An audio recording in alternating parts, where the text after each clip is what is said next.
Hello, my friends. I will state this plainly and without rhetorical padding.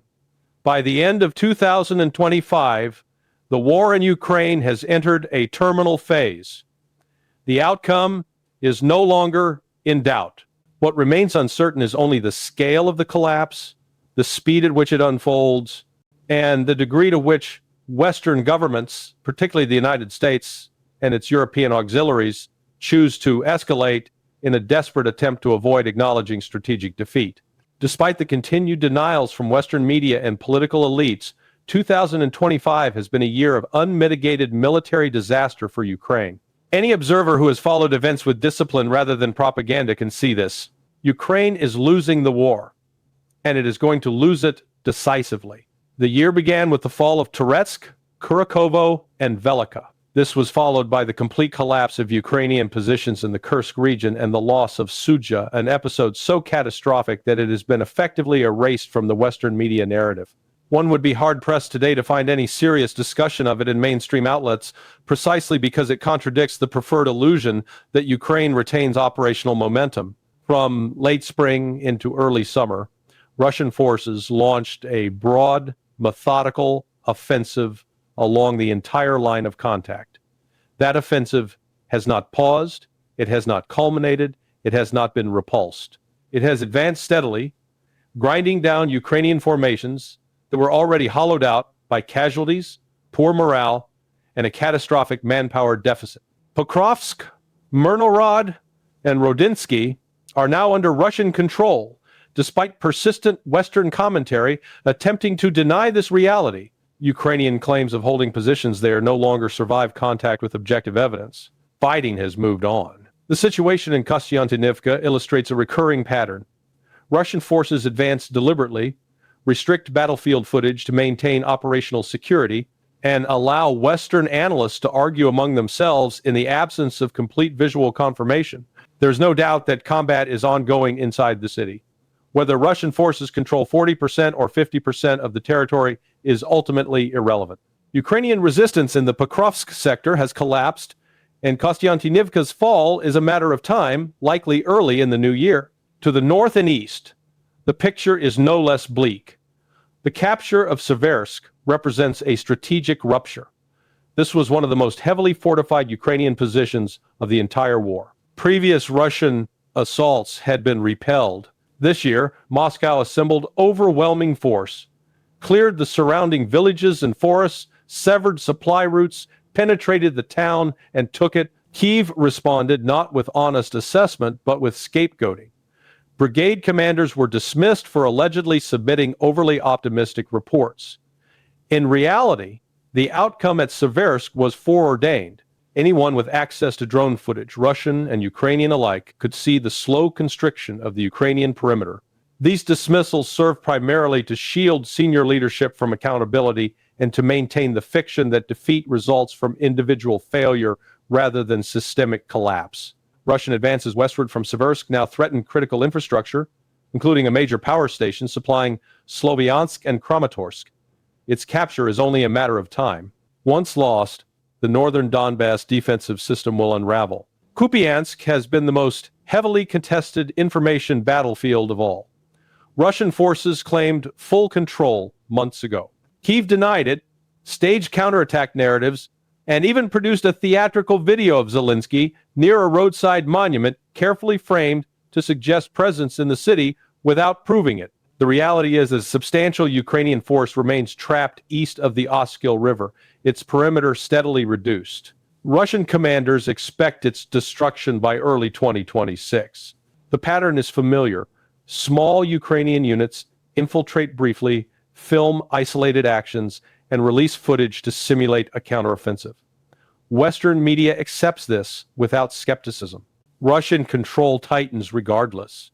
Kupiansk's importance lies in its role in the encirclement of the Sloviansk-Kramatorsk agglomeration, the last major Ukrainian stronghold in Donbass. Russian strategy is clear. Avoid costly frontal assaults, complete the encirclement, and force Kyiv into a choice between withdrawal and annihilation. Tens of thousands of Ukrainian troops are at risk. In the south, the situation is even more dire for Ukraine. Russian forces have broken through defensive lines in eastern Zaporizhia, captured Huliaipol, and advanced toward Orikhiv. Street fighting is reportedly underway. Russian formations along the Dnipro's eastern bank continue to advance northward, closing on Zaporizhia city itself. This city is not merely another urban objective. It is Ukraine's industrial heart, a pillar of the former Soviet manufacturing complex, and a logistical linchpin. Its fall would be catastrophic economically, militarily, and psychologically. The city is largely situated on the east bank of the Dnipro, dependent on vulnerable bridge supply routes. Sustained defense under Russian pressure is implausible. Once Zaporizhia falls, the strategic map changes irrevocably. Russia gains access to Ukraine's central regions, threatens Kryvyi Rih and Nikopol, and opens a viable access toward Odessa without the river obstacles that plague coastal advances. Control of the Dnipro's southern stretches would sever Ukraine's principal transport artery and render the state economically non-viable. These are not speculative scenarios. They are the logical continuation of Russian operations already underway. Parallel to ground operations, Russia has systematically escalated its air campaign. Drone swarms have increased in number and sophistication.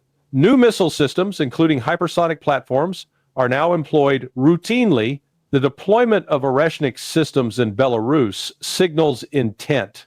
Their first operational use appears imminent.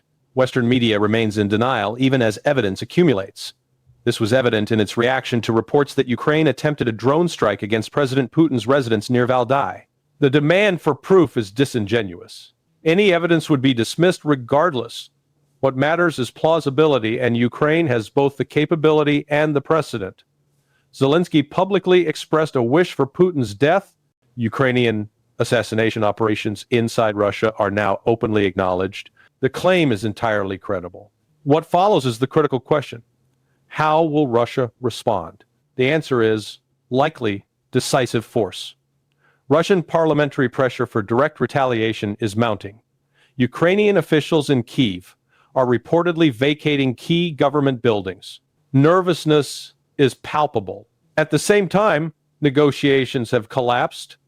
Proposals floated by American intermediaries, territorial swaps, ceasefires were rejected because they ignored battlefield realities. Russia has been explicit. Donbass, Zaporizhia, and Kherson are non-negotiable. Moscow's objectives have not changed because they do not need to. Zelensky refuses to concede even Donetsk. European governments encourage this delusion. The result is inevitable. Continued war, continued Russian advance, and eventual Ukrainian exhaustion. Financially, Ukraine is approaching insolvency. The latest 90 billion package will not last a year. When funds run out, likely by summer, pressure will mount to seize Russian assets in Europe. This will escalate the conflict further, economically and politically. The most dangerous moment may come when three crises converge simultaneously: the encirclement of Sloviansk-Kramatorsk, the siege of Zaporizhia, and Ukraine's financial collapse. At that point, calls for direct Western intervention will intensify. The risk of uncontrolled escalation will be real. Compounding this danger is the duplicity of Western policy. While publicly pursuing negotiations, U.S. intelligence agencies continue to support Ukrainian sabotage operations inside Russia. The New York Times itself admits this. These operations have failed strategically. They have not weakened Russia's economy or war effort. They have only reinforced Moscow's distrust. This pattern is not new. The United States escalated even as it negotiated in Vietnam with disastrous results. Repeating that mistake against Russia, a nuclear-armed peer adversary, is reckless in the extreme. The war is lost. Ukraine is going down. Persisting in a covert, dirty war achieves nothing but resentment and future instability. The rational course is disengagement, something Washington appears psychologically incapable of executing. Better choices exist. They are ignored. And so the conflict continues toward its most dangerous phase, not because Russia lacks clarity, but because the West refuses to accept reality. That is the strategic truth at the end of 2025. What we are witnessing now is not merely the military defeat of Ukraine. It is the slow, grinding collapse of an entire Western strategic illusion that has governed policy since at least 2014 and hardened into dogma after February 2022. From the beginning, the West misread Russia. Not tactically, that error was corrected early, but fundamentally, Western planners assumed that Russia would fight like a Western power, risk-averse, casualty-sensitive, politically brittle, and economically fragile. Every major Western assumption flowed from this error. Every Western plan depended on it. None of it was true. Russia did not enter this war seeking quick spectacle or dramatic decapitation. It entered to dismantle Ukraine's military potential permanently, to break NATO's forward posture in Eastern Europe, and to reassert control over the strategic geography that defines Russian security. That required time, attrition, and patience, qualities Western systems no longer possess. By 2025, the asymmetry is complete. Russia has mobilized its defense industry, stabilized its economy under sanctions, rotated and trained forces at scale, and refined a doctrine of combined arms warfare suited to this theater. Ukraine, by contrast, has exhausted its trained manpower, burned through its Soviet-era equipment reserves, and become entirely dependent on Western largesse that is politically fragile and strategically incoherent. The West continues to talk about freezing the conflict because it no longer knows how to win it. Russia rejects this because it understands something fundamental. Frozen conflicts benefit the weaker side, not the stronger one. Russia has no incentive to pause while it is advancing across every operational axis. This is why the fixation on ceasefires, Minsk-style arrangements, and territorial swaps has become so detached from reality. Those frameworks presuppose parity. There is no parity. There is dominance and there is collapse. Western leaders still speak as if Ukraine has leverage. It does not. Leverage does not come from moral arguments or press conferences. It comes from divisions holding ground, logistics flowing, and reserves capable of counterattack. Ukraine lacks all three. The deeper danger lies not in Russian success, but in Western refusal to accept it. History shows that empires do not become most dangerous when they are strong, but when they realize too late that they are losing control. The United States and its European partners are approaching that moment psychologically. Every failed Ukrainian offensive, every collapsed brigade, every lost city increases the pressure for irrational escalation. This is why the covert war matters more than the overt one. The continued CIA-backed sabotage campaign inside Russia is not a sign of strength. It is a symptom of strategic bankruptcy. When conventional victory is unattainable, states resort to deniable violence, hoping to impose costs indirectly. But against a state like Russia, this approach is worse than futile. It reinforces Moscow's conviction that negotiations with the West are inherently deceptive and that only force produces clarity. This also explains Russia's increasing emphasis on symbolic and historical signaling, Putin invoking Peter the Great and Catherine the Great, the deliberate focus on Odessa, the Black Sea, and Novorossiya. These are not rhetorical flourishes. They are messages. Russia is not fighting for bargaining chips. It is fighting to restore a strategic order that predates NATO's eastward expansion. Odessa, in this context, is not optional. It is strategic inevitability if Ukraine collapses militarily. Without Odessa, Ukraine ceases to be a viable state in any meaningful sense. Russia understands this. So do Ukrainian planners, which is why panic intensifies every time Zaporizhzhia appears closer to falling. The West pretends that Odessa is off the table. Russia has never said it is. What follows Ukraine's defeat will be more destabilizing for Europe than the war itself. Refugee flows will increase, not decrease. Energy insecurity will deepen.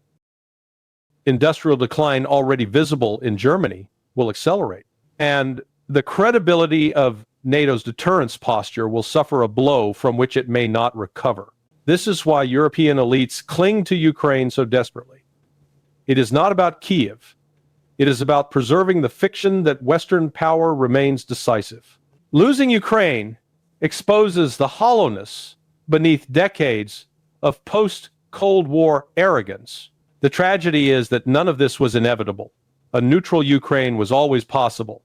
A negotiated security architecture was always available. What destroyed those options was not Russian aggression alone, but Western insistence on expanding military blocs into spaces Russia had repeatedly declared existential. Wars do not forgive strategic illiteracy. They punish it relentlessly. As 2026 approaches, the question is no longer whether Ukraine will survive in its current form. It will not. The real question is whether the West will accept that reality with restraint, or whether it will choose escalation, asset seizures, proxy interventions, and reckless brinkmanship that risks a much wider conflict. Russia has already answered the strategic question. It will finish what it started. The West has yet to decide whether it is capable of learning from defeat or whether it will double down on failure, as it so often has before. That choice, not the battlefield, may ultimately determine how dangerous the next phase becomes.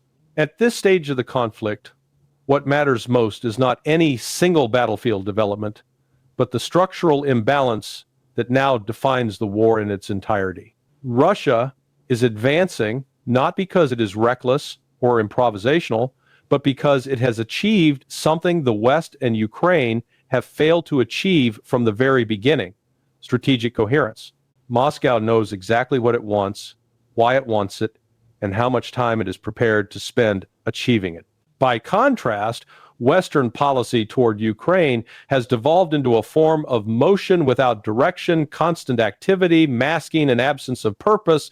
Western governments still behave as though the war can be managed, paused, frozen, or reshaped through diplomatic choreography, sanctions packages, or performative summits. This belief is detached from the realities on the ground. Wars do not freeze themselves at politically convenient moments. They end when one side loses the ability to continue fighting in any meaningful way.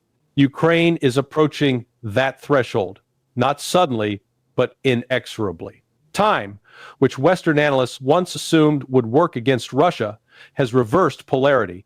It now works decisively against Ukraine and its sponsors. Russian industry has adapted to wartime footing. Supply chains have stabilized, and force generation has become routine rather than improvised. Ukrainian losses, by contrast, are cumulative and irreversible. Destroyed brigades are not replaced with equivalent formations. They are replaced with undertrained, poorly equipped units pushed into collapsing sectors to buy time that no longer exists. The West responds to this deterioration not with strategy, but with narrative management. Each setback is reframed as temporary. Each Russian advance is described as marginal. Each new weapons delivery is heralded as a turning point. This language no longer serves to convince adversaries. It exists solely to reassure domestic audiences and defer political accountability. Yet, soldiers at the front are not influenced by press releases, and Russian planners are not distracted by talking points. What is unfolding is not simply a military defeat for Ukraine, but a credibility crisis for Western power. For decades, the West operated under the assumption that economic pressure, information dominance, and alliance cohesion could substitute for mass, industry, and endurance. Ukraine has exposed the limits of that model. Russia has demonstrated that a state willing to absorb pressure, mobilize society, and fight for clearly defined strategic objectives can outlast a coalition that is internally divided and politically constrained. This realization is deeply unsettling for Western elites because it undermines the ideological foundation of the post-Cold War order. If Russia can defy sanctions, absorb casualties, and continue advancing, then the assumption of Western omnipotence collapses. That is why the defeat of Ukraine feels existential in Washington, London, Brussels, and Berlin. It is not about Ukrainian sovereignty alone. It is about precedent. It is about the fear that others are watching and drawing conclusions. This fear explains the increasingly erratic Western behavior, the fixation on asset seizures, the casual discussion of intervention forces, the blurring of lines between intelligence, support, and direct participation. These are not expressions of confidence. They are symptoms of a system struggling to accept loss. When conventional victory becomes unattainable, desperate powers turn to escalation in the hope of regaining leverage. History is replete with examples of this pattern, and none of them end well. Russia, however, is not operating in a state of panic. Its escalation is measured, not impulsive. It escalates to impose clarity, not to create bargaining chips. Where the West escalates rhetorically, Russia escalates operationally. Where the West threatens, Russia executes. This asymmetry is decisive. Moscow understands escalation ladders and Western domestic constraints far better than Western leaders understand Russian red lines. NATO's divisions, Europe's economic fragility, and America's electoral cycles are not secrets. They are strategic facts incorporated into Russian planning. As Ukraine's military position continues to deteriorate, the West's options narrow, and none of the remaining options are good. Accepting defeat would require admitting that years of policy, billions of dollars, and thousands of Ukrainian lives were expended in pursuit of objectives that were never achievable. Escalating economically risks retaliation that Europe, in particular, is ill-equipped to absorb. Escalating militarily risks direct confrontation without public support or alliance unity. Doing nothing allows events to overtake diplomacy entirely. Russia would prefer the first option. It would prefer an acknowledgement of reality, followed by a restructuring of the security order on terms consistent with the battlefield outcome. The West, however, appears psychologically incapable of choosing this path. Prestige, ideology, and institutional inertia all push in the opposite direction. This is what makes the next phase of the war more dangerous than the last. Not because Russia's losing control, but because the West is. Cornered powers do not think clearly. They cling to tools that once worked and are shocked when those tools fail. Sanctions become confiscation. Advisors become peacekeepers. Intelligence sharing becomes operational command. Each step is justified as limited, defensive, and temporary, until suddenly it is not. Ukraine, in this context, is no longer the central actor. It is the terrain upon which a larger lesson is being enforced. That lesson is brutal but historically consistent. Wars punish strategic illiteracy, and they do not forgive denial. Russia has already internalized this truth. The West has not.